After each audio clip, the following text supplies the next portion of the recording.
Hey everyone, welcome to my channel, The Book Breakdown, where stories get simplified and big ideas come to life. If you love books but don't have time to read them all, you're in the right place. Joe Goldberg is back, and this time he's writing a book. No, really. In For You and Only You, our favorite stalker-turned-author gets invited to Harvard because, of course, the literary world would fall for a charming sociopath who says things like, "I'm not toxic, I'm well-read." But don't worry, Joe's still Joe. And by that, I mean, yes, people die. Yes, there's obsession. And yes, there's a woman who will regret making eye contact. So Joe gets invited to a fancy elite writing fellowship at Harvard called the MFA Program for Authentic Voices. It's diverse, progressive, full of brilliant minds. Basically, everything Joe claims to be into but secretly despises because he thinks he's better than everyone. Immediately, he targets the woman who must be his muse, Wonder Parish. Yes, her name is Wonder. Yes, Joe thinks it's a sign. No, she did not ask for any of this. Joe's surrounded by fellow writers, all of whom he hates. He mocks their stories, resents their critiques, and believes he's the only true artist. Basically, he's that guy in every writing workshop. The difference? When Joe gets bad feedback, he doesn't rant. He plots murder. His competitive streak isn't just ego, it's survival. He thinks he deserves to be the best because he suffers the most. He's the guy who thinks trauma gives him the moral right to dominate the syllabus. Wonder Parish is Joe's next obsession. She's smart, talented, and tragically dating another writer in the program named Leo. To Joe, this is a challenge. To Wonder, it's Tuesday. Joe tries to play it cool, but this is Joe Goldberg.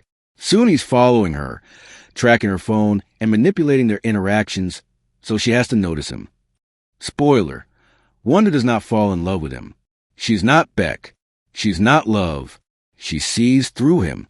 And when she finally calls him out, it is glorious. But of course, this rejection doesn't inspire growth in Joe. It inspires murder. Again. Let's tally the bodies, shall we? One of Joe's classmates dies under mysterious circumstances. Another disappears. And through it all, Joe spins a delusional narrative where he's the real victim. Classic Goldberg. What's truly scary is that Joe believes he's helping Wonder. He frames his obsession as mentorship, his manipulation as support. It's like he thinks stalking is a love language. Now here's where Caroline Kepnes gets brilliant. This book isn't just about Joe. It's a brutal roast of the publishing industry, writer culture, and the weaponization of trauma in art. Joe isn't just trying to get the girl. He's trying to get a book deal.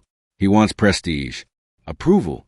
He wants to be seen as the voice of his generation, even though his voice is basically a manifesto for gaslighting. Eventually, everything unravels. People are onto him. His mask slips. And just like always, Joe goes full survival mode. Lies, manipulation, more death. Joe becomes the author of his own chaos.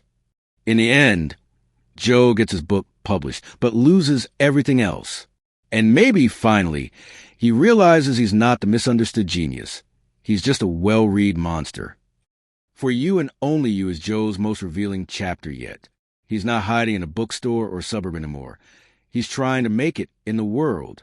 And spoiler alert, when Joe Goldberg tries to join society, society bleeds. This book is sharp, funny, disturbing, and deeply meta.